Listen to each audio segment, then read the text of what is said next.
Good evening, everyone. This is wonderful. It's great to see so many people out there. We are so happy to have you. Good evening, ladies and gentlemen. It is a great honor that amerikahaus will host tonight's event, Data for Good, Tech Insight for Security and Democracy, as part of the U.S. German Futures Forum, organized by the U.S. Department of State, the German Federal Foreign Office, the Bertelsmann Stiftung, and the American Institute for Contemporary German Studies at Johns Hopkins University, with very distinguished guests. An especially warm welcome to our speakers on stage later on, Kemba Walden, right here, Principal Deputy National Cyber Director, White House, and Regine Grienberger, Cyber Ambassador, German Federal Foreign Office. Welcome. The distinguished speakers, yes, please. Thank you for giving us this wonderful, informative speech tonight. And the distinguished speakers will be accompanied by experts on the panel: David Van Wiel, Assistant Secretary General for Emerging Security Challenges, NATO; Yasmin Al-Douri, co-founder, Responsible Technology Hub; Phil Venables, Chief Information Security Officer and Vice President of Google Cloud, Google; and Carissa Nietzsche, Associate Fellow, Center for New American Security. And our wonderful moderator will be Melinda Crane, Senior Political Analyst, Deutsche Welle. And I have to admit that we have so many special guests in the audience that I will not be able to welcome you all individually, but welcome. Please feel welcome here at amerikahaus.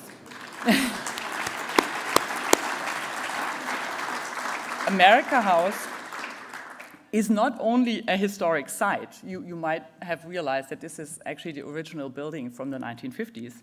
It's not only a historic site and a transatlantic institution with a long history starting actually right after World War II, it is also a forum for open dialogue on current issues in politics, foreign and security policies, economic and trade relations, with a special focus on the young generation. The role of next generation leaders, knowledge transfer, and crisis management will be addressed in tonight's intergenerational panel discussion on tech insights for security and democracy. And again, I would like to thank all partners who have facilitated this event on our stage at amerikahaus tonight, and wish us an insightful conversation. Thank you.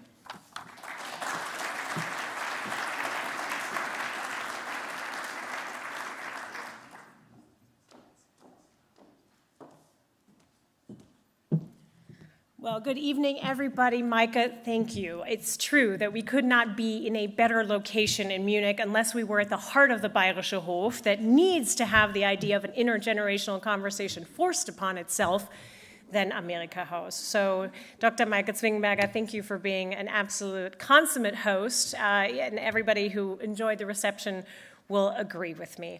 I'm Catherine Clover Ashbrook from the Bertelsmann Foundation. You heard one of 4 institutional partners that are realizing the U.S. German Futures Forum, das Deutsch-Amerikanische Zukunftsforum. But I want to situate you in the idea of the forum just a little bit and share with you what brings us here today. So in July 2021, maybe some of you remember the imagery, the then seating Chancellor of the Federal Republic of Germany, Angela Merkel, met one last time with Joe Biden, and looking into the world of complex challenges and the emotional shift in the transatlantic relationship that had sort of characterized the years prior to the arrival of President Biden in the White House, decided that what would be useful would be to undergird the relationship again with proof of concept, with a strong feeling that this partnership was the partnership that could deliver enduring new ideas for the future. It was critical to both of those leaders that the forum not only be grounded in this joint understanding that shared democratic principles and joint values are the bedrock of this relationship, but that it truly actively address the challenges of the immediate future from an intergenerational perspective. The quote, "To fully utilize the expertise and innovation, the innovative power of our societies and recommend solutions to jointly shape our future." And so together as our 4 partners, we set out to realize the elements of the Washington Declaration, which I commend you read, which underscores again our joint commitment to an open world and an ambition to work tirelessly for Europe that is whole, free, and at peace. Something that Europe now is not, and that pushes us together in this union to keep working at it.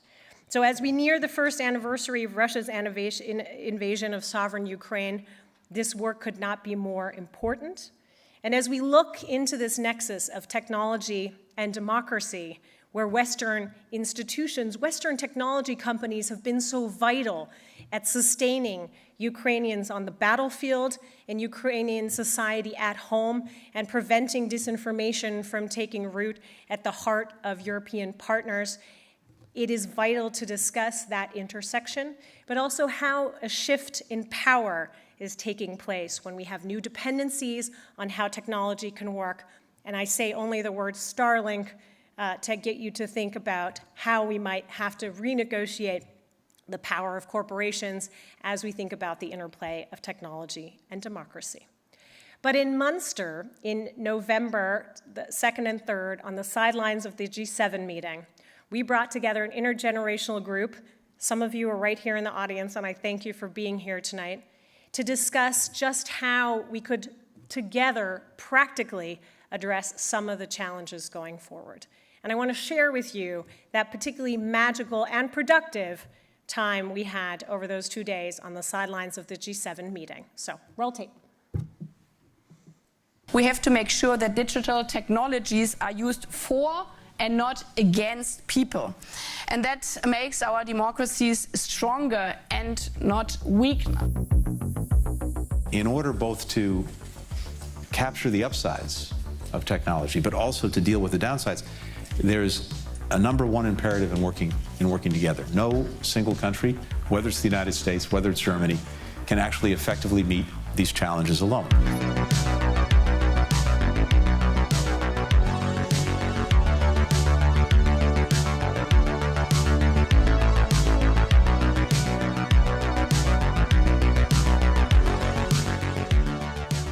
Technology and democracy. That's the topic for our next 2 days. Welcome to Münster. Democracy and technology have fit together in the sense that technology has changed the way that we connect, the way that we compare, the way that we hold our governments accountable, the way that we link to them with a direct voice. Democracies are rooted in this idea that the truth will out. Now, we have to fight for that. We felt we needed a shift of focus because it seemed to us that these mega challenges, in particular technologies, digitization, disruptive technologies, they will alter our lives. They will have a huge impact on democracies. We correlated attitudes toward digitalization and satisfaction with democracy. And here you see that actually, you do see a clear correlation between the two of them. So people who are positive towards digitalization will also say, I'm satisfied with the way democracy works. This is true for Germany in particular, but also for the US. Infrastructures have always in history had a much more strong role for public policy to be saying it is a common good. If we're talking about really running our societies in the future with those kind of infrastructures, should be made much more transparent from my point of view, if you want to make sure that the digital revolution can support democracy and its ability to meet the most pressing challenges of this next decade. It's not much longer there.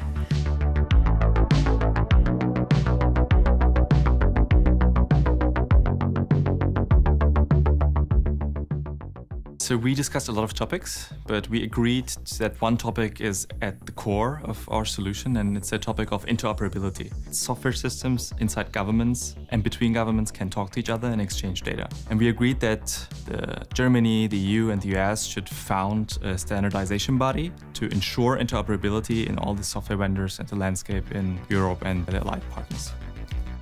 As our work revealed, citizens are actually willing and motivated to engage. but they struggle how to engage. To bridge this gap and to strengthen the trust and confidence in our democratic institution, we must find ways to increase and to deepen people's participation. In part, of course, by being creative in the use of technology.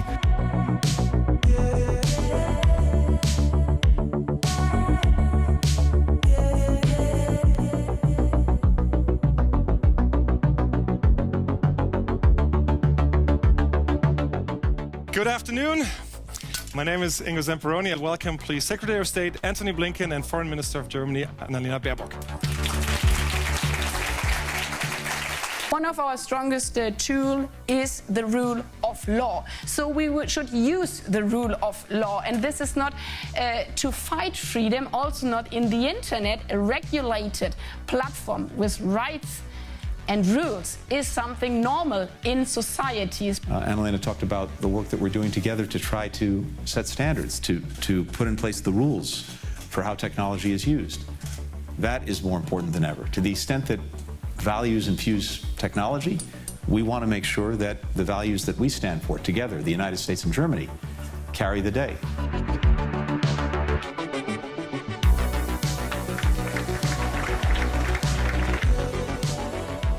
We need the nexus between tech and democracy to explain this nexus to politicians who are not experts on this field. That is what we tried to do at the best of our knowledge and abilities in the last 2 days. Thank you for your participation. Thank you for making this first Futures Forum a success. The first thing that I'm taking home is the huge network of interdisciplinary actors when it comes to developing the future of democracy. But secondly, I'm also taking back 2 concrete projects that we can work on, that we worked on within our discussion group. So how can we make sure that we have different kinds of infrastructures in place, and how can we work together in order to do that? It was really nice to brainstorm on solutions with some of the best and brightest in the field and have those recommendations go to people who are in places of power to actually take them, and it was amazing to see the Secretary and Minister speak. My personal highlight was to see the amazing people that came to this conference and the willingness to exchange with one another and to find ideas together, to recognize that we are faced with these complex challenges. How does technology impact societies, and everyone's willingness to cooperate and find solutions together. I think we should do that annually.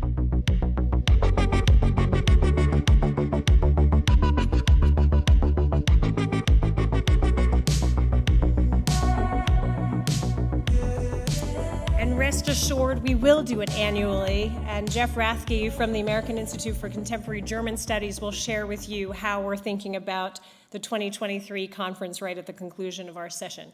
But you'll see, based on this work, and again, some of the members of these working groups are in our audience and committed to really doing very concrete work together, and I commend the conclusions of our working groups to you. But on occasion of the Munich Security Conference, we felt we wanted to widen the aperture of our discussion on how technology grounded in democracy interacts with corporate interests, which are real and part of our democracy, and state power in conflict and beyond. And there's no 2 better women, frankly, that could help us kick off this conversation than the 2 women that I'm going to bring up right now.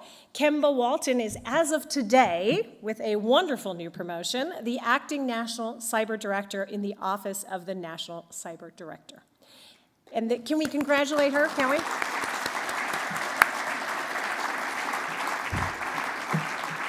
But as a German-American woman, this next fact to me is very important, so you can keep clapping, because her recent move into this position means that all top federal cyber leaders in the United States are now women.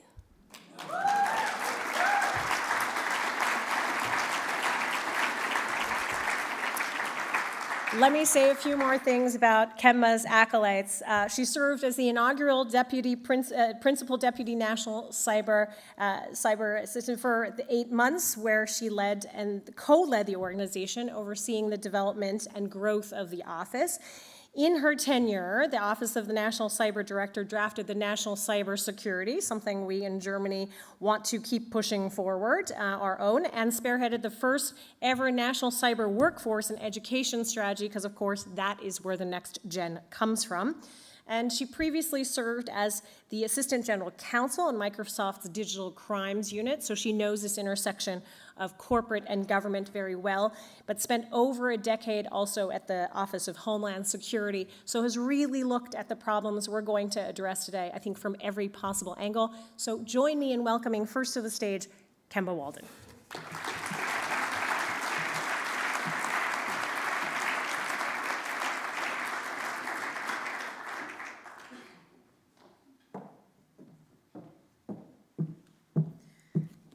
Thank you, Catherine, for those kind words. I'm a little shorter than you are, so I will have to adjust a bit.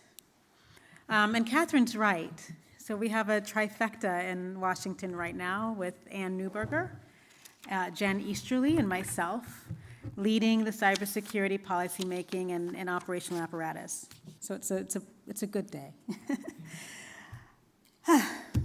So thank you to Catherine, thank you, Regine, for helping to pull this together this timely event. In their Washington Declaration from 2021, President Biden and then Chancellor Merkel launched the U.S. German Futures Forum to fully utilize expertise and innovative power of our societies and recommend solutions to jointly shape our future. I'm delighted to be back here in Germany to realize the powerful shared vision of our leaders, that we will continue to work tirelessly for a Europe that is whole, free, and at peace. So sadly, we're not in a Europe at peace right now. As we sit on the sidelines of the most important transatlantic security conference, we prepare to mark a grim year since Russia, in an act of unprovoked aggression, invaded Ukraine. President Putin thought a divided Europe would never be able to support Ukrainian colleagues and that their spirit would quickly break, and we know today that he was wrong on both accounts.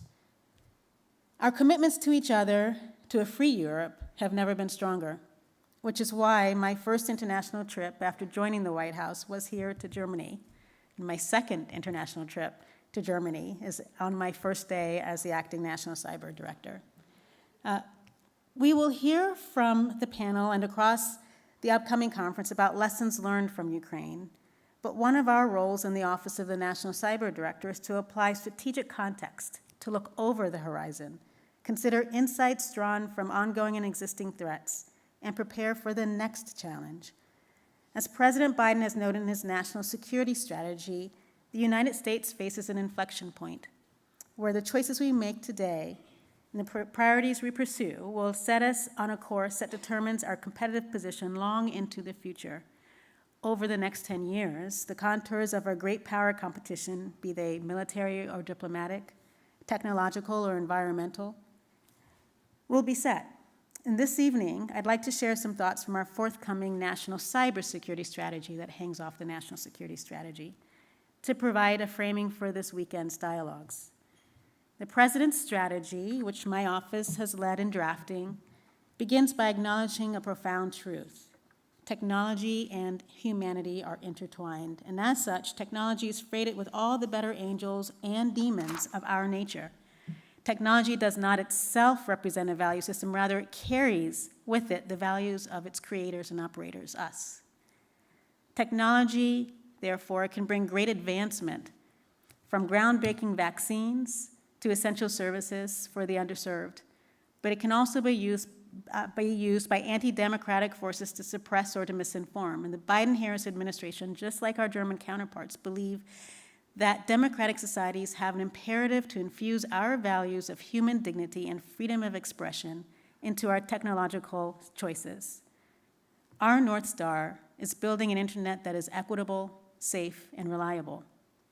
And at the same time, we're also facing autocratic powers who are doing the same with their digital tools. And unless cybersecurity is baked into our technology from the get-go, adversarial powers, criminals, and rogue nations may exploit cyberspace for their own nefarious ends. So what are we going to do about it? Well, with respect to timing, first we must recognize that we are trying to improve the plane while we're flying it, and it's a really old plane. Consider this. Version 4 of the Internet Protocol, still the most widely used today, was finalized in September 1981. We're still using it today. Many of our systems have fundamental insecurities, but we cannot simply lament that fact. We must defend them in close collaboration with our private sector partners today as we attempt to move to a firmer foundation. Second, even as we develop closer partnerships to defend what we have now, we must make building cybersecurity into technology from the outset as a core tenet of future investment. As our countries work together to drive the clean energy revolution, we must ensure security and reliability at the forefront of design choices about our new infrastructure. Making strategic decisions up front means that we, not our adversaries, set the agenda. We have the initiative when it comes to designing and building the world in which we want to live. Across time, there are several strategic imperatives that I want to go through. First, our government must ensure to ensure our technology serves the interests of the people. To be clear, collaboration is critical in cybersecurity. We all know that much of the terrain in cyberspace is owned and operated by the private sector, as is the critical infrastructure that is on the front lines of cyber skirmishes. And so it's that reason that professional intimacy is paramount. However, voluntary measures will only get us so far, and it is not as far as we need to go. The United States government, therefore, has a duty and will step in where necessary to incentivize appropriate cybersecurity measures. We'll take on the lightest possible touch, but no less than that. To regulate, we will do so in collaboration with the private sector, in full consultation with the private sector, and we will also harmonize regulations. And throughout the Futures Forum, I encourage us all to think about how we can harmonize our approaches to regulation. Second strategic imperative, we need to shift the responsibility for cybersecurity to those that are capable of bearing it. Many of you are familiar with colonial pipelines, where the compromise of a single service account disrupted 40% of the gasoline supply to a significant portion of the eastern United States. That degree of aggregate risk where a single pipeline engineer can cause a loss of confidence in the delivery of gasoline, and therefore immense economic disruption. That's a failure of system design. Through the implementation of our strategy, the United States government will ensure the most capable and best positioned actors in cyberspace are better stewards of the digital ecosystem.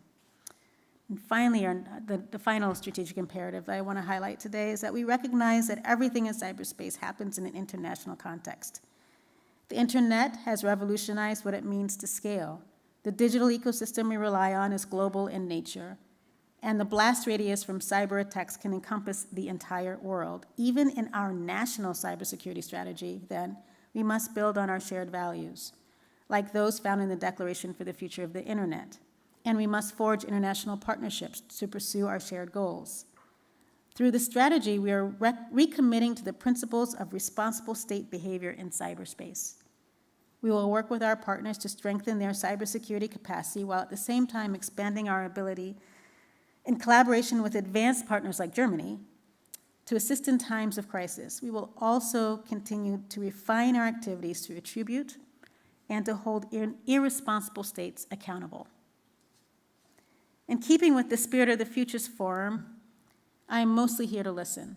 Our societies are two of the most innovative in the world, and I am sure we have much to learn from each other about how technology companies and governments can better identify, mitigate, and prevent and potentially catastrophic incidents.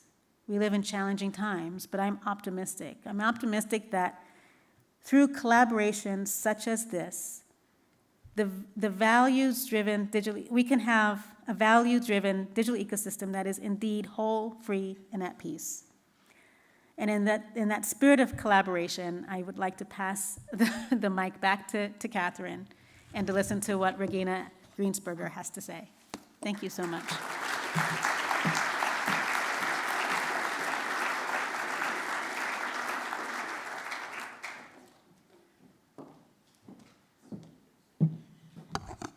On Monday, I published a paper arguing that technology has to run like a plumb line through the German national security strategy. And we were all supposed to be gathering this weekend in Munich to discuss the German national security strategy. But I know that at least one person in this room agrees deeply with that assessment, no less. In the news today, the German airports have suffered a DDoS attack from the Russian Federation. So Kemba's point, I think, is exceptionally well taken. So it's my great pleasure to introduce to you the German cyber ambassador, Dr. Regine Grienberger, who's an alumnus of the Technical University of Munich, I should note. So in some ways, it's a homecoming for her. She previously served as the Deputy Chief of Staff to the German Foreign Minister Sigmar Gabriel and Heiko Maas, and has spent her career working on the deepening of EU foreign policy, EU agricultural policy, and EU financial issues, all, of course, intersect with technology. So please join me in welcoming Dr. Regine Grienberger.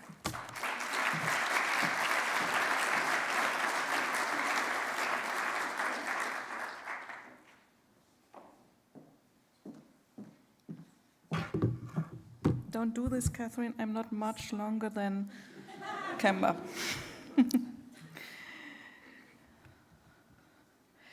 Okay, dear Kemba and Catherine and colleagues and ladies and gentlemen, when the German American Futures Forum met for the first time in Münster on November last year, you chose the topic, the future of democracy in a digital world. As optimists, I think you called it the future of democracy in a digital world and not the threats to democracy in the digital world.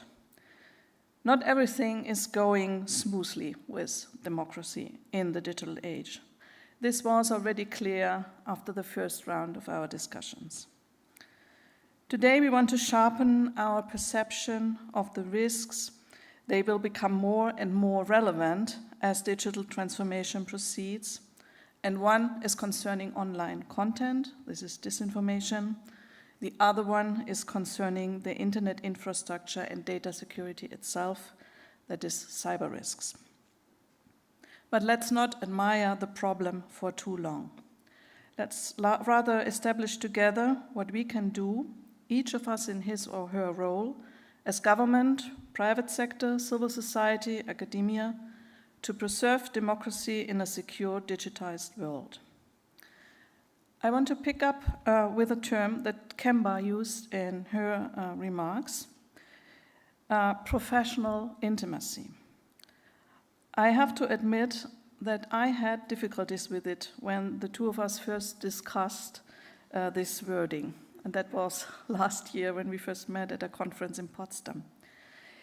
In Germany, we tend to keep things neatly separated. So government is here, and industry is there.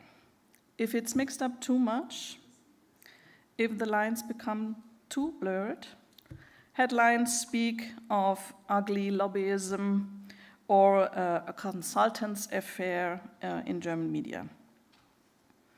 But I have difficulties with this wording also as someone who, in security policy, defends the state's monopoly on the use of force, and in arms control and disarmament, the principle of non-proliferation. In the meantime, and also when comparing our two approaches, the American and the German, I have become more comfortable with it. We both want to create and defend a secure cyberspace, and for that, we need a suitable approach, integrating all the relevant actors and weaving a net that can actually catch the bad guys. It's a fact that a digitized society is based on foundations that a government cannot create by itself, namely the infrastructure of the internet, which is largely owned by private operators, the software produced by private companies, the Internet of Things, which enables a new lifestyle, and the services of an IT security industry that is growing ever faster. A digitized society is based on the exchange of data, most of which also do not belong to the government.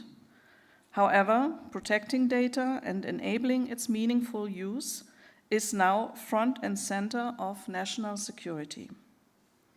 In addition to that, the use and exchange of data is part of the social interactions that keep a democracy alive. A digitized society is therefore based on the ability of citizens to handle digital tools and protect themselves in cyberspace that is possessing digital and cyber literacy. A government in a democratic, Western, liberal, digital society must therefore find an appropriate role for itself, constantly rebalancing the relationship between the freedom of the individual and the security of the community and vice versa, and involving non-state actors in this process. In their international relations, states must negotiate the same issues. The tension between freedom and security exists here as well. The German National Security Strategy therefore defines 4 fields of action. The first is about private users, their responsibilities, and the support they need. The second is about the private sector, its responsibilities, and the interaction with the government when it comes to vulnerability management, for example. Private sector actors have their own, not surprisingly, business objectives, and these are not necessarily identical with the government's objectives. So it's necessary to spell this out.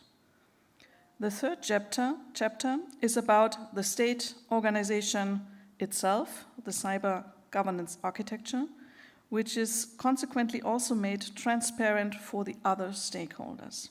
And the fourth field of action is about embedding the national cybersecurity architecture into the European framework and about shaping international governance structures. I believe it at this because the German cybersecurity strategy is another strategy that is not ready yet. It's currently undergoing revision, and some juicy bits, like the paragraphs on encryption, for example, are under discussion. We expect the next version by the end of the year. Even if the Russian, I'm speaking of the cybersecurity strategy, even if the Russian invasion of Ukraine did not trigger the review of our strategy, this war demonstrates to all the actors in the German system how relevant cybersecurity is for a digitized society. We have a Zeitenwende moment also in this policy field. We now realize what a cyber war can look like, namely not sterile, cold, and technical, but preparing, flanking, and probably continuing beyond a bloody, kinetic, and conventional war of the 20th century. This real cyber war has a military dimension and a humanitarian dimension. Pre-war Ukraine relied on digitization for taxes and social services, for example. The digitization of state procedures and services is certainly one reason for the Ukrainian resilience in times of war. Digitization creates additional attack surface, this is true, but it also strengthens the resilience of the system. However, the Ukrainian government knows that it must keep its systems running. Its own survival depends on it. Since 2014, the country has got used to fending off attacks, as it has been a testbed of Russian cyber weapons for years. This preparation contributes certainly to today's resilience. Private actors, large American tech companies, as well as Ukrainian IT experts played a big role, perhaps the critical role, in keeping the ship afloat. These 3 elements, first, the focus on resilience and integration of digital transformation and cybersecurity. Second, exercise and training. And third, a recalibration of the role of the private sector will also have greater importance in the German setup in the future. The organizers have already asked a series of questions as introduction to the invite, and I would like to add some more. I thank you so much that you are tackling this subject, which tends to be a nerdy subject, but which has to diversify into a broader audience. I thank all the participating partners, the 4 of us that have organized the meeting tonight, and hand over back to Catherine. Thank you.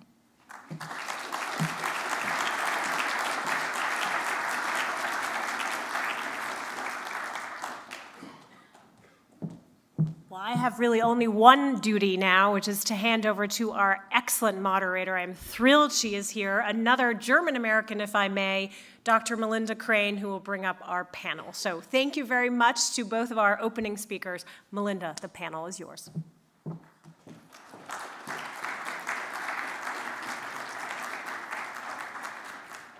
Thank you so much, Catherine, and thank you also to Kemba, Walden and Regine Grienberger for those very important messages. We've heard a lot about collaboration and the need for greater collaboration, and we want to dive deeper now into how we can find enhanced opportunities for that going forward, but also where the limits and challenges lie in cooperation. And ladies and gentlemen, it is a great pleasure to accompany you this evening as moderator with an absolutely outstanding panel to explore those issues. And without further ado, I will introduce them and ask them to please join me up here on stage. And by the way, our panel is also essentially the medium is the message because it is absolutely collaborative. It involves both the public and the private sector as well as intergenerational collaboration. So great to introduce all of you, and I will begin with David van Weel. He is Assistant Secretary General for Emerging Security Challenges at NATO, and he's also Interim Managing Director of NATO's Defense Innovation Accelerator for the North Atlantic. And he was formerly Foreign Policy and Defense Advisor to the Prime Minister of the Netherlands. Welcome. Great to have you with us. That chair, second one in. Thank you. I am also very, very pleased to welcome Carissa Nietzsche. She is Associate Fellow in the Transatlantic Security Program at the Center for a New American Security. She specialized in Europe-China relations, transatlantic tech policy, and threats to democracy. And she was awarded the 2021 Bashevich Award for her contributions to transatlantic security. Great to have you with us, Carissa. That'll be your seat right there. Thank you. We're also very honored to have with us Phil Venables. He is Chief Information Security Officer and Vice President of Google Cloud. He's a board member of the Ethical Hacker Group, HackerOne, and he also serves on President Biden's Council of Advisors on Science and Technology. Welcome, Phil Venables. If you'll take that seat right there. Thank you.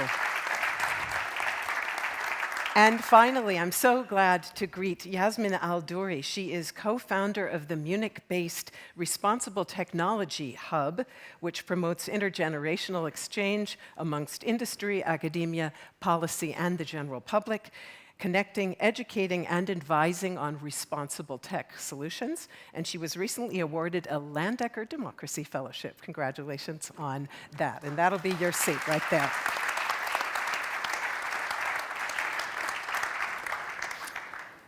Dear panel, it is just about a week short of Russia's pre-attack on Ukraine. As I think most of us know, in fact, it was a cyber attack that ushered in the war by taking out a lot of Ukraine's critical IT infrastructure. Regina mentioned the fact that Ukraine is very dependent on that infrastructure. That's one of the reasons they're now depending on Starlink. So I'd like to start out by asking particularly David and Phil, who are working hands-on in this area, to talk about some of the most critical threats you are seeing now, nearly a year into this conflict.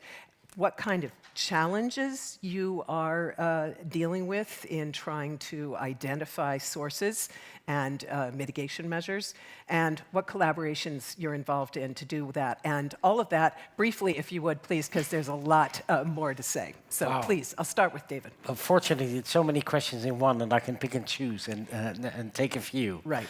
But I deal with emerging security challenges at NATO, which is basically everything but the classic military things that we deal with at NATO. And when this war started on the 24th of February, a lot of my colleagues turned to me and said, well, you can close your shop now.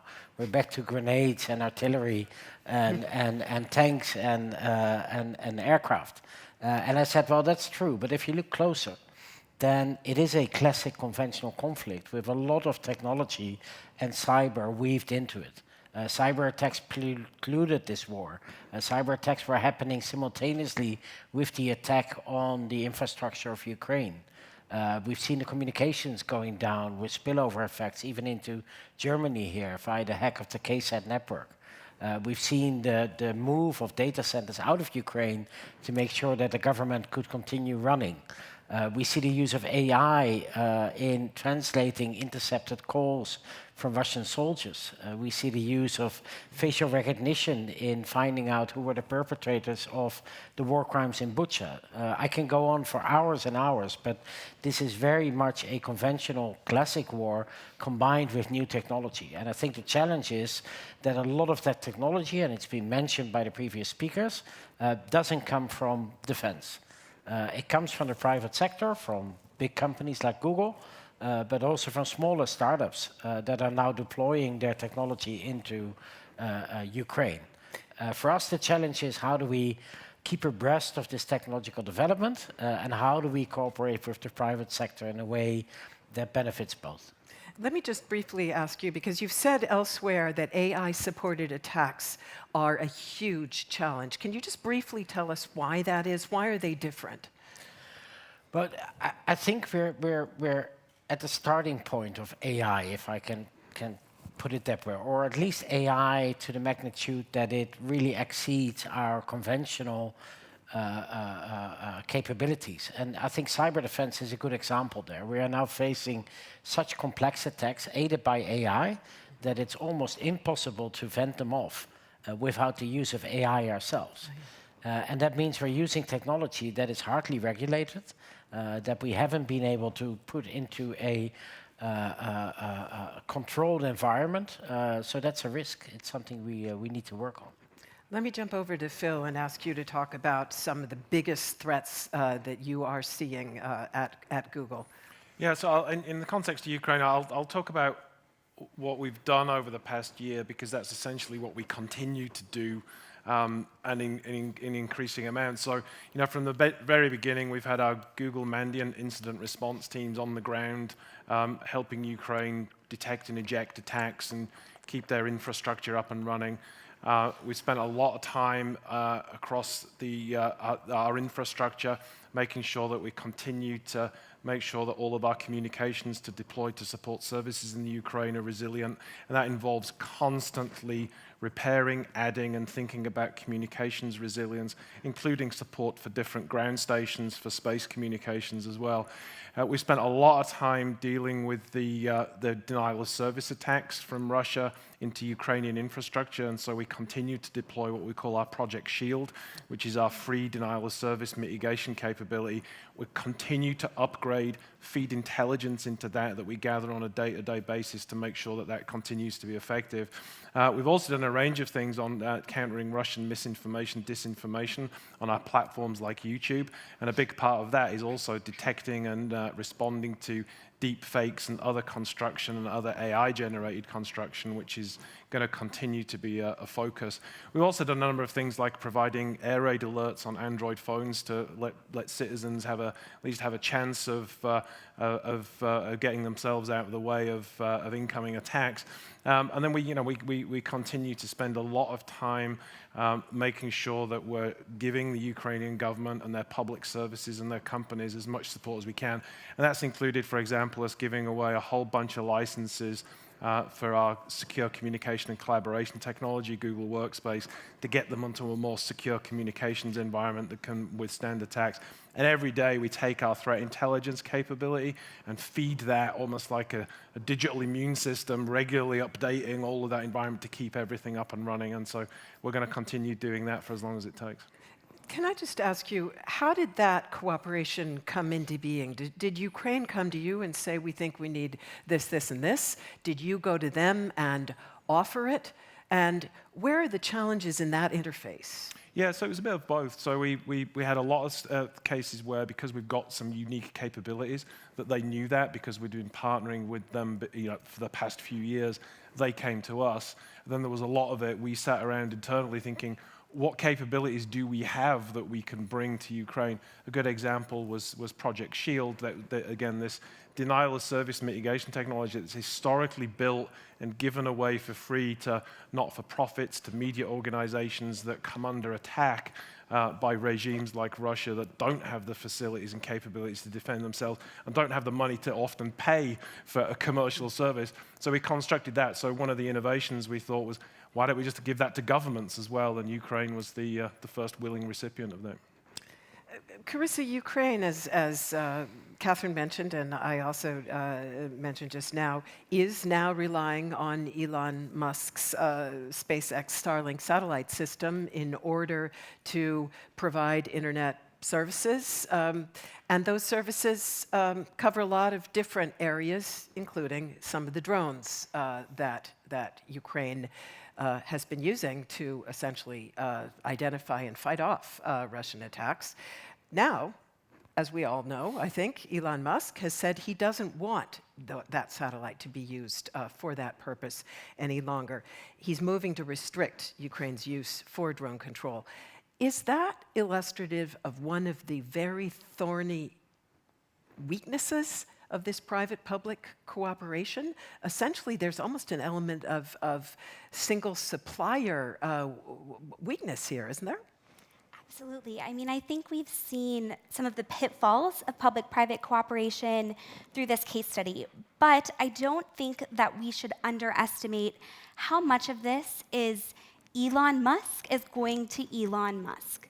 This is a leader who has gone on Twitter, who has tried to play geopolitical kingmaker, who has outlined his peace plan for Russia and Ukraine, and has echoed a lot of Kremlin talking points. So I think, that is certainly a piece of the story, that this is about Elon Musk. I think one of the big lessons learned, however, is that when a company provides so much of this infrastructure, and we're solely reliant, and the Ukrainian government is solely reliant on this company, that they do have a lot of leverage to be able to do this. And I think one thing that helps shift that balance is when we have the United States and allied governments providing their own funding for some of these Starlink capabilities.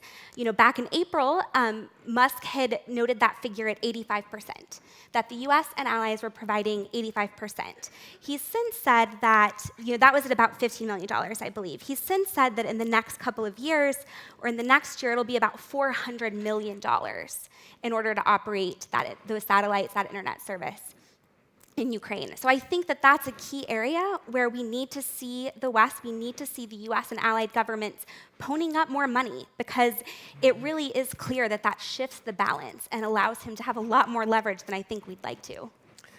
David Van Veer, can I also ask you to comment on this area and essentially moving us onto the topic of challenges in private-public cooperation, how we need to be thinking about avoiding this kind of dependency and the vulnerability it creates.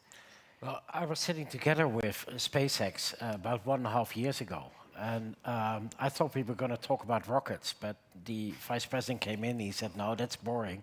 We've got that all figured out. I want to talk about Starlink. And he started explaining what Starlink was, a mesh network, eventually with 4,000 satellites, broadband internet capability, worldwide coverage. And he said, do you think there's a security use for it? And actually, nobody in government had ever put forward the requirements to have a foolproof satellite-based broadband internet system. But Elon Musk built it anyway. And he didn't build it for the defense and security sector, but as we see now in Ukraine, all of a sudden, this is a network that can't be taken down by the Russians, and therefore has been proven critical. So I think we need to look at ourselves. Are we getting the best for our defense purposes out of our technology and innovation world? And I think we're not. And you were asking about challenges. I think one of the challenges is that if we give you an assignment as NATO, our procurement procedure takes about 16.2 years on average. So good luck with your startup. By then you will have sold your pets, your grandparents' house, your cars, and you'll still be in massive debt if you're still around for that time. We are not an attractive customer for new technology. We can't give you the same value that the commercial world can give you if you have a commercial model. So we need to rethink the way we do business. We need to rethink our procedures, but we also need to rethink what we ask for. So technically, and I'm making this a bit of a parody, but it's true to a large extent. If you ask the military what they want as a replacement of this tank, they will say, I want a tank, but it needs to be a little bit faster, a little bit more energy efficient. It needs to be able to shoot a bit further, and it needs to have a bit better protection. And then they go to the same manufacturer that built the last tank. But the whole question, do we still need that tank? Or are there other technologies out there that might create the effect that I want to have, which is basically to deliver fire in a certain location? That question is never asked. And the other way around, a lot of innovators are working on solutions that they don't know that there's a defense use for it. One small example, and then I'll stop. But we ran into a startup that was working on GPS-independent precision navigation. Quite relevant to the military, I would say, because GPS is a signal that's very easy to block out because it's very, very weak. And it does happen, like now in large parts of Ukraine. The reason this startup was working on that technology is because they'd heard that Walmart had a problem in their tin roof warehouses with running their autonomous vehicles around. This is an example of how new technologies are just being missed by the military because the innovators don't know what we need and we don't know how to ask the right questions. I was told that one of the topics of discussion today at the Munich Cybersecurity Forum was how you bring together networks and bureaucracies, which are two very, very different organizational forms. So if I jump over to you, Yasmin, from a tech industry point of view, where do you see the biggest challenges in trying to bring those two organizational forms together? And what are essentially the limiting factors in cooperation?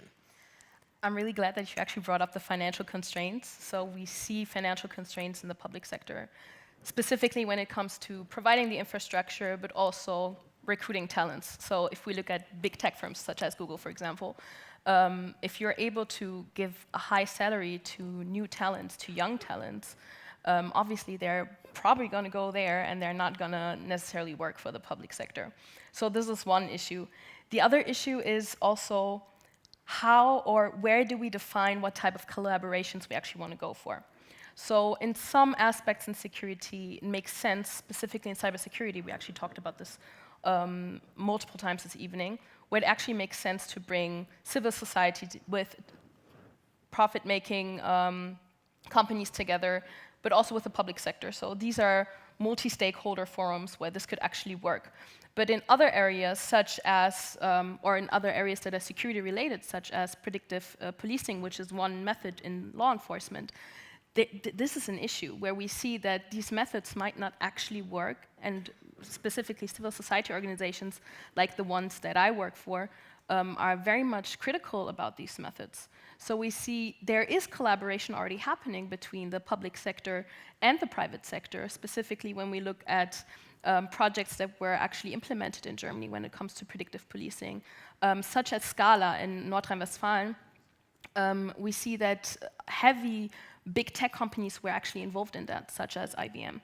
And the issue that is not necessarily talked about as much is that these kind of methods are not only seen critical, but sometimes they don't even necessarily work. So we need to define, or we're actually at a point right now where we have to define, okay, where are the boundaries? Where are we saying, okay, if this method is not working, and it's mainly targeting minorities in Germany specifically, then we need to think about ways to say, okay, maybe in this specific area, a collaboration does not necessarily work, or the method that is offered by the private sector is not necessarily working. And just to come to my last point, I think we're at a point now where we are testing our boundaries and where we're saying, okay, actually, we have the technology to do a lot of things to find solutions for pressing issues, but one of the major things that we're not talking about is how far are we willing to go with these boundaries? How far are we willing to go to guarantee security, but at what cost?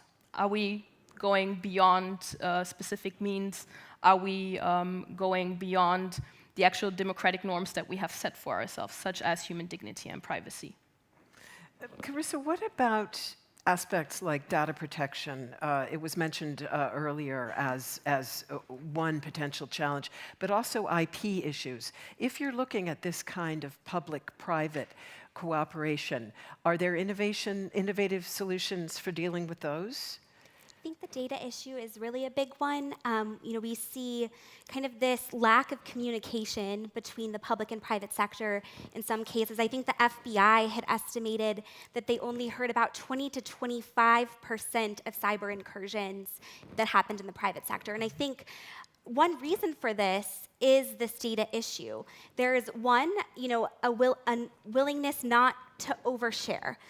At what point does a cyber incursion reach the threshold in which you want to notify the government? Are you the boy who cried wolf if you just continually are explaining cyber incursions? And you hear a lot of government actors push back on that that's just one piece of a larger puzzle, so tell us everything. But I think that there is a concern as well about data security and about, if the private sector is providing this information to the government, what is the government doing with that information?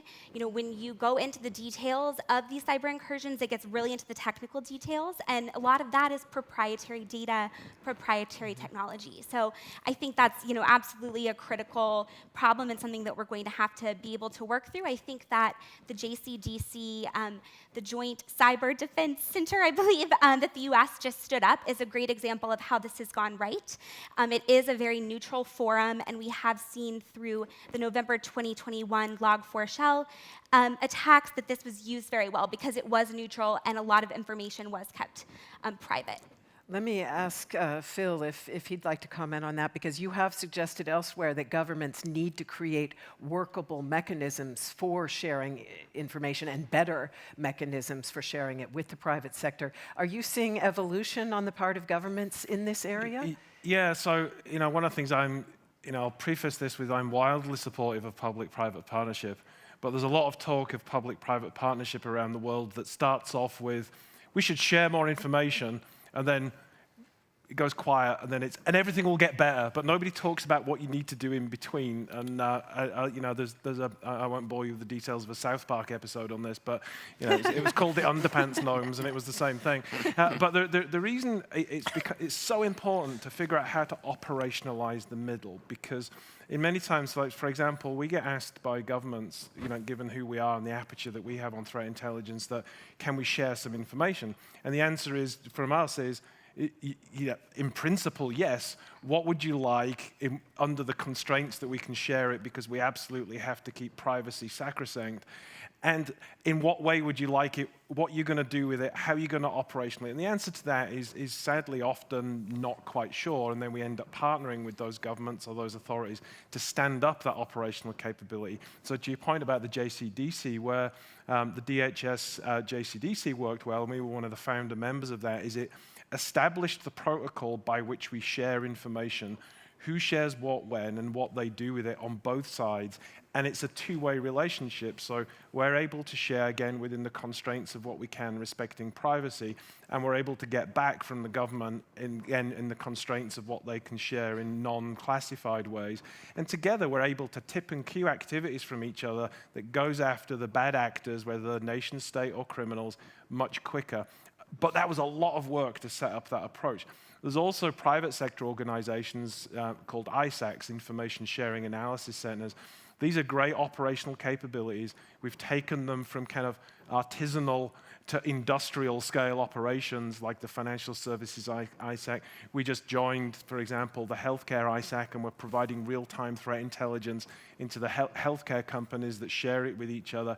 So again, the short version of all this is we've got to do public-private partnership, we've got to share information, but it's got to be done within a concept of operations about how we can get the most out of it and how we can protect both sides in terms of their ability to share the different types of information. But it's all about putting the processes in place. David, I'd like to ask you how you deal with that aspect in your own work. I know that NATO conducted an exercise in Tallinn simulating defense against an AI cyber attack. Do you involve private sector operational actors in such an exercise? And if so, how do you deal with data sharing there? Or in your Defense Innovation Accelerator, for example, that's supposed to be a sort of a DARPA-like initiative, as far as I understand it. Will you be working out IP, for example, with those who participate, or yeah? Yeah, two different fields of work. If we look at the cyber domain, yeah, we do work together. We also work together with Mandiant, with Microsoft, with others, but it's very ad hoc. And I have to agree with Phil, what we need is a concept of operations. For these companies, it would be great to work through NATO because you have access to the information of 30 nations, which of course provides a better picture than the information of single nations. It's also a single channel of distribution, so we can actually prevent attacks from happening in different nations by warning about attacks ongoing in one nation. But we do run into the issues of classifications, of data sharing. That's not only between the public and the private sector, it's also between nations themselves, because sometimes regulations stipulate that information can't be shared amongst each other. We are working on that now. I have to say that after the invasion of Ukraine last year, one of the priorities now is to make sure that we have more real-time information sharing, creating a hub where allies get together with their own systems, with their own constraints, but being together in one place.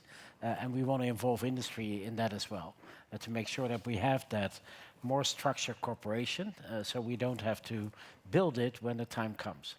When it comes down to Diana, Defense Innovation Accelerator, I think I see it as a sort of a wormhole out of the bureaucratic world with the long procurement procedures into the world of fast innovation. So Diana is a new agency. I'm at the moment, as you said, double-headed. So I work in a large bureaucracy and I'm trying to set up a startup. And it's kind of hard, I have to tell you, to combine the two. But Diana will be a small, agile agency with its own budget, with a very light governance. It will work on dual-use solutions. It won't take IP.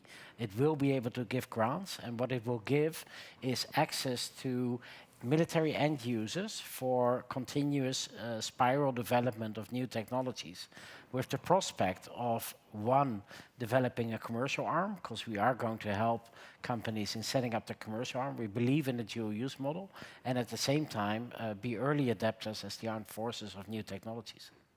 Let me jump over to Yasmin. When you hear that, as someone who is involved in the startup scene, what would be a central piece of advice that you would give to David if you were to be enticed to go into that wormhole? What would it take?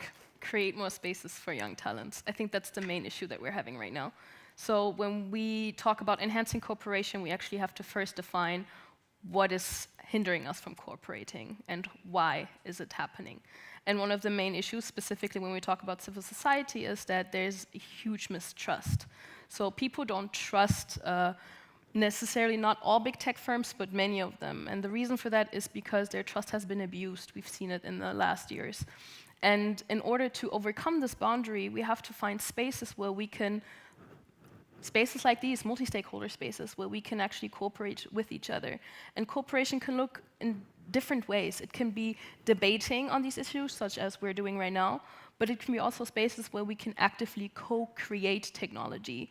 And we don't have these spaces. I mean, the civil society organization that I work for, the Responsible Technology Hub, is one space, but it's one of very, very few spaces in Europe.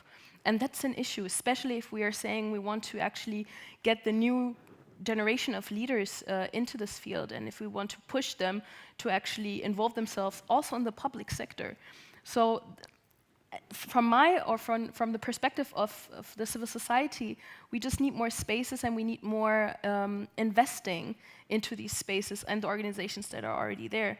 Because, to be honest, I'm speaking for a youth-led organization, the motivation is there. I mean, I'm surrounded by students, by developers, by young professionals who are keen to co-create a responsible technological future, but the spaces are not given. I mean, yes, we have the corporate world where you can start and work your way up, but by the time you're in a leadership position, you're probably not considered a youngster anymore.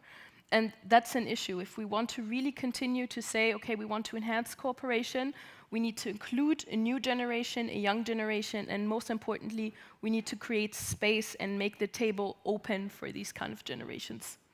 Let me ask you in terms of, thank you, in terms of young generation, and particularly in terms of opportunities for education and for training. I was looking at some of the statistics surrounding cyber attacks, and in fact, human error is still one of the main causes of cyber attacks. Verizon's 2021 data breach investigations report found 85% of data breaches do involve a human element. So clearly, there's massive work to be done in educating citizens, firms, and also members of government bureaucracies about what they can do differently in the security arena. Is that an area where you'd say there is an important role for the private sector as well? I think it's a massive opportunity for the private sector to get involved there. If we look at the public sector, at public administrators, most of them are not necessarily trained in cybersecurity. And obviously, at this point, at this age, this is an issue. But we also see this happening with the new generation of leaders in the public sector who don't necessarily have the capacities, nor the time, nor the resources to put very much the motivation into understanding what cybersecurity is and how to prevent it. So, I mean, without trying to do advertisement for the Technical University in Munich now, but I mean, there are programs that are very interdisciplinary, where you bring political scientists like me together with engineers, where they actually work together and learn from each other. And I think it's a beautiful example of how this could work. And I think the private sector has a huge opportunity here to actually get involved with the public sector and find ways to not only learn from each other and with each other, but also offer ways of training. And I think this is specifically in Germany very much lacking right now. Carissa, when we talk about public awareness, I must say I was struck by a certain disconnect as we watched the consternation in America over the Chinese balloon flying across the country. A lot of talk about, we can't have this and we can't have this spying. Yet people are often quite indifferent to the threats that we don't see. And I wonder, how does that play out, for example, in the use of a platform like TikTok? I know you've done a lot of work on China and tech. So would you say people are just simply not aware of the potential risk there? Or, what drives that? Yeah, I think one thing that's tricky, particularly about TikTok, and we saw this same dynamic play out over the debate about using Huawei 5G kit in telecommunications infrastructure, is that there's no smoking gun ever. It's a murkier issue, right? So China's Intelligence Act intentionally is murky about how much control the PRC and the CCP have over data collected by the private sector. And I think this plays out exactly in TikTok as well. One thing a lot of people don't know is that it's not only the information you're putting out in the world on TikTok that's collected, it's your first, second, third draft of what you're going to post. So there is that risk of data espionage. TikTok has really tried to reclaim the narrative here and say, listen, we're transparent. While that may be true today, we've seen a massive sea change in the PRC and the balance between corporations and the government. We've seen a regime completely fearless and not willing to back down when it comes to pushing down Alibaba, Jack Ma. So that tension is certainly there, and I think that's something that could be exploited in the long term, and is certainly something that the United States needs to factor into its risk assessment about TikTok. In other words, flat ban on TikTok? You know, I think a first step is certainly doing that risk assessment. I tend to love the European approach with the 5G cybersecurity kit, where they, come up with a spectrum of risk and calculate kind of how vendors fall on that. Frankly, from what I've seen, I think the risk with TikTok is very high of data espionage, of that balance between the state and the company shifting. And then I think the third thing is just the amount of propaganda that we've seen on TikTok, the amount of pro-Kremlin talking points. It's shifting and shaping how young people are thinking about the war and about politics. So, I would say we're on our way probably to a ban. We've seen the Navy ban it. We've seen a number of state governments ban it for their employees. I would be pretty surprised if we don't see a full ban in the next couple of years. Anybody think that's the wrong way to go?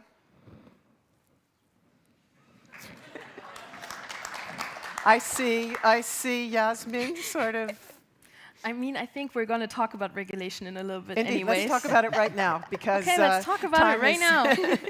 Yeah, I mean, we have very much concentrated so far on talking about voluntary initiatives, but Regine Grienberger said clearly there are areas where that is not going to be enough. So is this such an area? Definitely, and from my point of perspective, I mean, born and raised in Germany, very much taking advantage of the fact that I'm a European. So we see regulation happening in Europe with the Digital Services Act, with the Digital Markets Act. We see it happening with the AI Act. So if one thing became really very much clear is that for companies or companies that very much are involved in these kind of regulations or impacted by them, that focusing on profit only is not a viable business model anymore. So it's actually quite the contrary. Companies need to find some kind of ways to comprehend the impact that they actually have, not only on society, but on human rights, on human values that we have. And they actually need to find ways to balance these risks. And not only because it's becoming mandatory of regulations, and this is why I'm like nodding my head a little bit, it's becoming mandatory because it's necessary to be responsible. And being responsible is gonna be profitable at some point. I know some companies are very much hesitant to say that, or try to say, okay, maybe this is unrealistic, but we are at a point now where we see civil organizations like ours pop up. We see way more users being conscious about how their data is being used. So we're coming to a point where companies have to reorient themselves and actually have to make sure that their services and their products are responsible in some kind of way. So in an ideal world, and this is where I come with, regulation is always like a little bit a gray zone for us, or for me specifically. In an ideal world, we would have tech companies who would actually look at the use case of their customers. They would actually analyze it and make sure whether is this a sensitive use case that is maybe even impacting human rights, is impacting the legal status of a person, or even the opportunities of a person. And based on this assessment, tech companies would actually base their decision on saying, okay, this is a product we can actually sell because the use case is okay, or they're saying, no, we can't take the responsibility of this technology or this product being misused. I mean, some players in the field do this already, but it's not enough. And those who actually do it, they're kind of striving, to be honest. And if you analyze how they're doing it very well. So it's not enough anymore to say, okay, we rely on regulation. It's the companies who need to be pushed more. And this comes from civil society's organization like mine. Phil, let me ask you about the differences between the EU and the US approach when it comes to regulation in this area. As we have heard, the EU does go further in a number of areas, and the DSA, the Digital Service Act, for example, requires social media platforms to file reports on disinformation mitigation that they're undertaking. Interestingly enough, that led TikTok in Europe to reveal a Russian disinformation campaign that had targeted European users. Does that mean the US needs laws like the DSA? Well, so I kind of, first of all, I mean, I can't speak for all technology companies. I can speak for us. We invest huge amounts. We have a very large trust and safety team that works across all aspects to make sure our various different platforms are detecting and responding to abuse in all its forms. We have huge amounts of activity that whenever we develop a product, we're not just looking at the security issues around it, we're looking at responsible use, we're looking at privacy, we're looking at a whole array of issues, to the point, I would say, sometimes we're actually criticized for not putting stuff out in the market quickly enough. A case in point on our responsible approach to the introduction of AI technology. You know, we've long since had AI embedded in our products to help, for example, 2 billion or so Gmail users get malware and other types of protection courtesy of AI technology. We've been rolling out AI technology to many customers. But the latest round of AI, we've been very, very careful following our AI ethics, safety, and other responsible principles for introducing these kind of products. And it's been interesting watching other companies like not take that approach. And so I think you know, there's always scope for rules and regulation to level the playing field so that it encourages the collective responsibility and responsible behavior, not just the individual responsible behavior of one company. The one thing I would say, though, is that we have to be careful of, and here I'm referring specifically to cybersecurity regulation, we've got to examine the potential unintended consequences. And I think a few of the speakers today and some of you that were at the Munich Cybersecurity Conference heard the same thing, which is we've got to involve companies that have cybersecurity professionals that are working on the front line every single day, whether it's in tech companies, industrial companies, in governments, in other companies, to look and field test potential regulations to see if they're really going to achieve the desired effect. And I think we just have to balance that. David, some governments, the US, the EU, Australia, are now adopting cyber incident reporting requirements for critical infrastructure operators. Do you think those go far enough? Well, at NATO we don't make regulations, but what we can do is, through a rather narrow lens of security and defense, look at the cyber world, look at new technologies, and then provide our input as to what we believe needs to be done in regulation to keep these systems safe or to use them in a responsible way, but also what needs to be done to keep our own environment safe when it comes down to the nefarious use of these technologies by other actors. I think that's the role we're trying to play. And one of the recent examples that we established is our AI strategy for the use of AI in defense and security. So with the 30 nations, we agreed on a strategy, including principles of responsible use, that we feel that the use of AI in the field of defense and security should adhere to. We erected a data and AI review board. They just came together last week, consisting of experts from academia, the private sector, government, from all the different nations. And before the end of the year, they will now come up with a certification standard, including risk assessments, etc., that we can use for every bit of AI that's going to be used by NATO forces. Now, that kind of speaks to what you said, is how do you set the example? We need to build trust with our communities. We are mandated to use violence on the state's behalf. That means that in introducing these new technologies, we need to be very clear towards the public that we do so in a responsible way based on our democratic values and norms. At the same time, we have our intelligence firmly rooted towards autocratic regimes and what they are doing with these technologies to make sure that we're also able to protect ourselves from the use of these technologies in ways that we would never do. And that's advice that we also try to provide, for example, to bodies like the EU to guide their lawmaking process. So yes, we need to step into that place. I haven't met any private entity that is not happy that we're thinking about these things. Some of them say, finally, thank you for stepping into the space, for creating, as Phil said, that level playing field, and making sure that we're all on the same page here. Thank you very much. I would like to now make a cut and ask who has questions in the audience. Who would like to pose a question to our panel? If you raise your hand, I assume that we will come around to you with a microphone, or do we have a microphone in the aisle? Yes, somebody will come around. So who would like to pose a question? Here in the 4th or 5th row, over here on the right. Can you keep your hand up so it's evident? Thank you. No problem.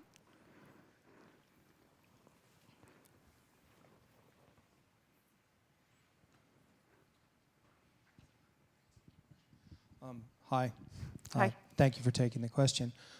My question can go to all of the panelists, and what I wonder is, after having listened to this and other presentations and what we've read, we discussed the concept of ethical conflict because we're talking about conflict a lot at this particular security conference, and we also discussed the idea of corporations pursuing human rights and other things that they're not really designed to pursue because their purpose is to pursue shareholder value through the development of their products and the selling of their products. How do we reconcile the idea of increased cooperation between the state and a state that at this point is so dependent on the technology companies that we have and the technology that they possess that representative of sovereign state governments will say that they're going to fully consult with these companies? How does the state do this and reconcile the idea that we talked about earlier as supporting the state as the only actor in the international regime with a monopoly on force when the state is now going to treat corporations as its equals by consulting rather than simply either purchasing? Thank you. How do we do that? Thank you. Let me bundle a couple of questions and then we'll get an answer. Who else would like to pose a question? Did I see a hand go up there in the back? Yeah, please.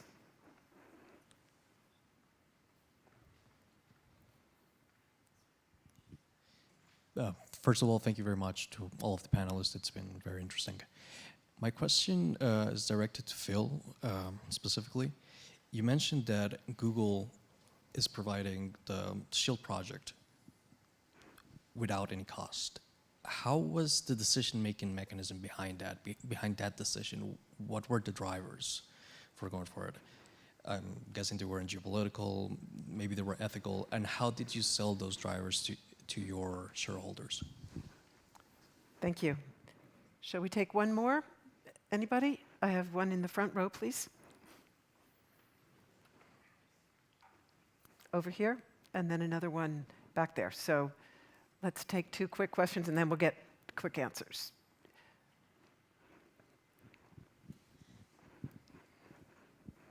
That's okay. You go ahead and then we'll come to okay. Yeah. I do. This Sorry. is quite a quick question, actually, for all the panelists. Do we actually think the U.S. can catch up to Europe in terms of regulation? Because there's been talk about regulation, but it's been quite a night and day approach. One is very laissez-faire, and the other is very focused on specific pieces of technology, like algorithms, for example, or AI. What does the U.S. have to do to catch up to Europe in that sense? Thank you. And last question here. Thank you so much. I'm Stormy Milton. I'm with the Aspen Institute in Berlin. And first of all, thank you so much. It's really, really insightful.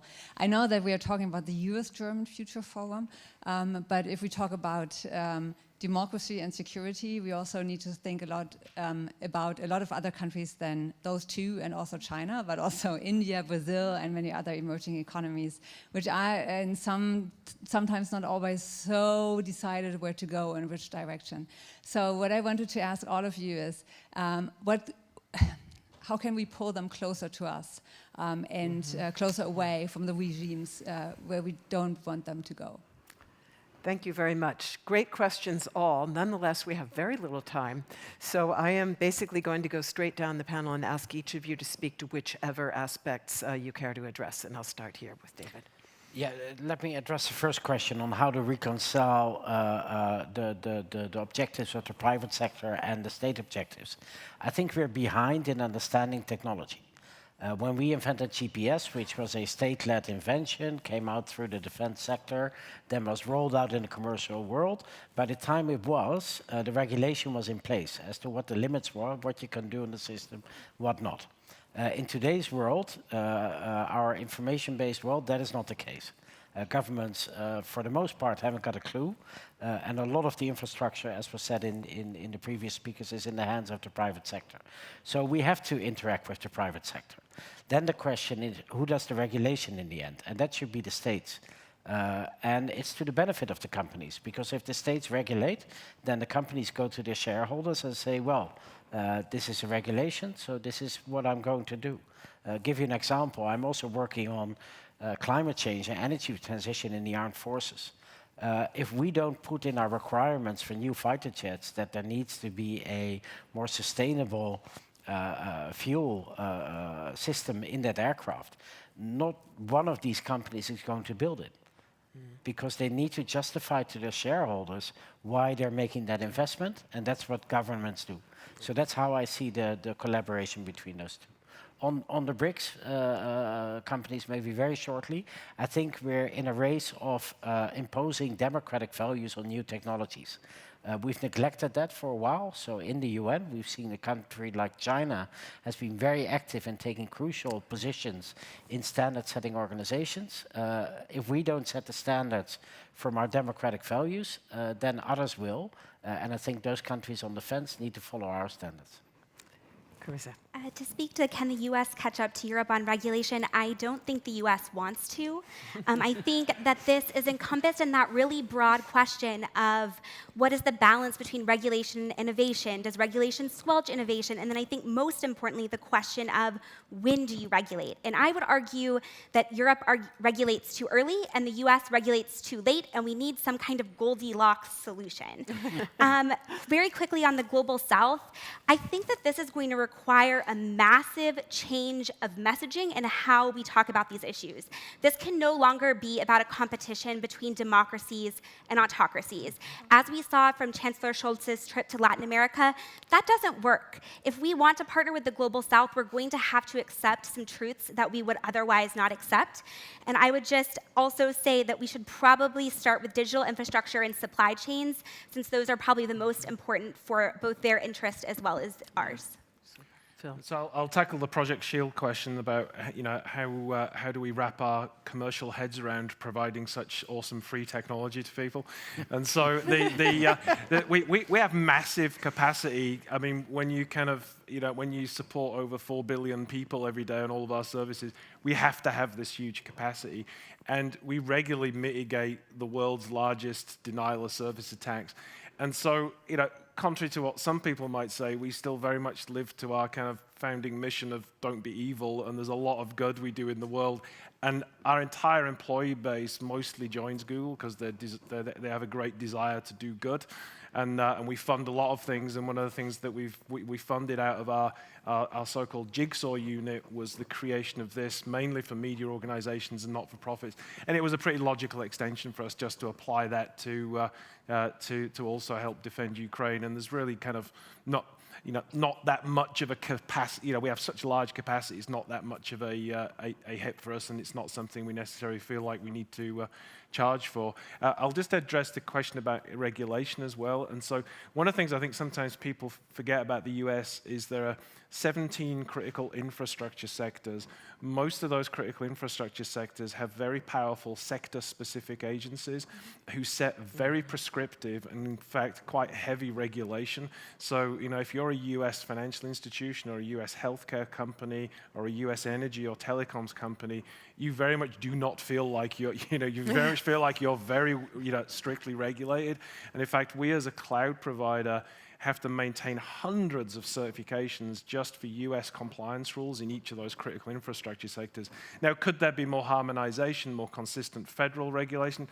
maybe, but there's certainly a lot of things that are quite highly regulated, in some cases actually more regulated than in any other part of the world. So I think you have to balance the sector-specific regulation with the national and state regulation as well. Thank you. Yasmin. I'll keep it short. I will address the last two questions. I wouldn't even say that the US needs to catch up with Europe. I think the US needs to catch up with most economic powers, such as Canada, such as Brazil. So I do think that there will be regulation, whether or not this is going to happen tomorrow or the next 10 years, it's going to happen. We see California already talking about some kind of AI regulation. We see the Biden administration actively working towards that. So I think these are very much signs towards, okay, we're going to regulate these emerging technologies. So I think it's just a matter of, are we going to do it tomorrow or in the next 10 years? Regarding the last question, and I think this is a really, really important question because we never really talk about this, we have a huge digital divide in the world. China is immensely investing into African states and their infrastructure. Yeah. And we've been neglecting and ignoring that like it's nothing. And then we kind of sit here and we think, oh, so why is everyone against us? Or why are they not necessarily joining us in this fight? And it's because we've neglected them. And the other issue is also, if we have this digital divide, not only in infrastructure, but also in education, how are we going to make sure that these people understand what they're doing and are actually able, that we are actually able to invest in their innovations as well. Mm-hmm. So if we look at the websites, for example, the internet websites, most of them, the majority of them are either in English or in Spanish. So how are we going to even go into talking about educating people and making it open source and free for everyone if we're not even able to offer these sites in native languages? It's a huge, huge issue, and I'm so thankful that you actually brought this up because we're not talking enough about this. Thank you very much to all of you. I'm afraid we will have to leave it there. Let's give them a very warm round of applause for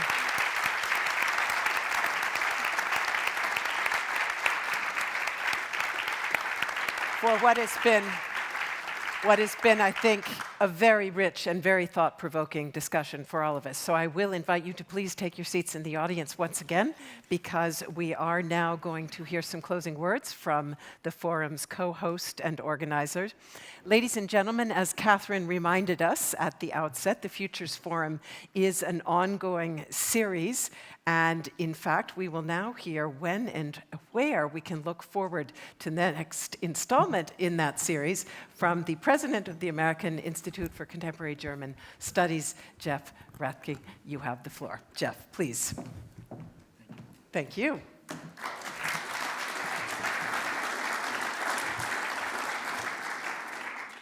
Let me just start by saying a word of thanks to Melinda Crane. This was a tremendous discussion. It was rich and thoughtful, I think the words you just used, and that is in no small part due to your excellent moderation. So thank you, Melinda.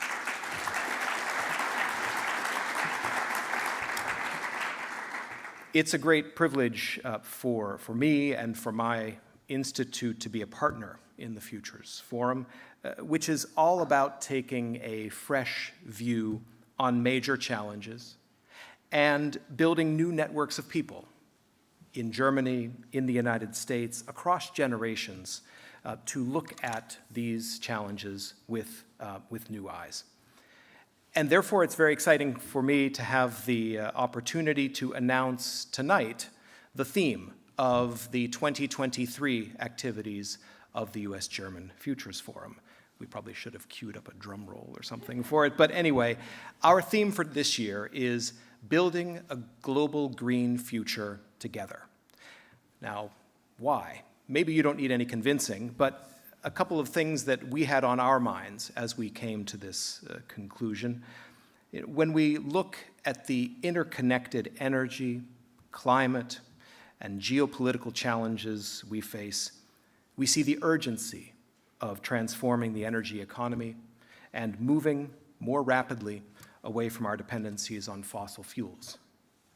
We see the challenge of promoting clean energy supply chains, of advancing green digitalization, And because governments can't do these things alone, how to catalyze and mobilize private finance and investment in support of green growth.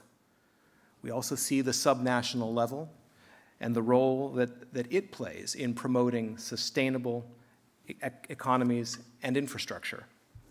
So that's what we're going to spend our time doing in the Futures Forum this year, building to a major event which will take place in the United States toward the end of the year. So that gives us a little time to build up to it.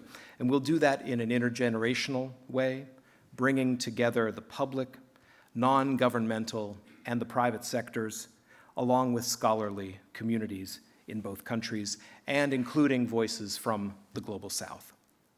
So stay tuned for our activities.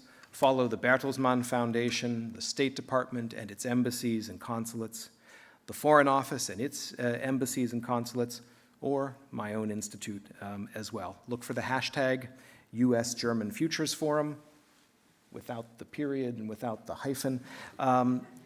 And so we're really excited to get started. But before I close, I just want to say a word of thanks to Amerikahaus for hosting us here tonight, Maike Zwingenberger and Markus Faltermeyer, among many others here. Thank you. Thanks to the American Consulate in Munich. Thanks to our panelists and speakers, and especially to you, our audience, here with us in person in Munich and out there live streaming at home or wherever you might be. So good night to all of you. Thanks for being with us, and we'll see you again soon.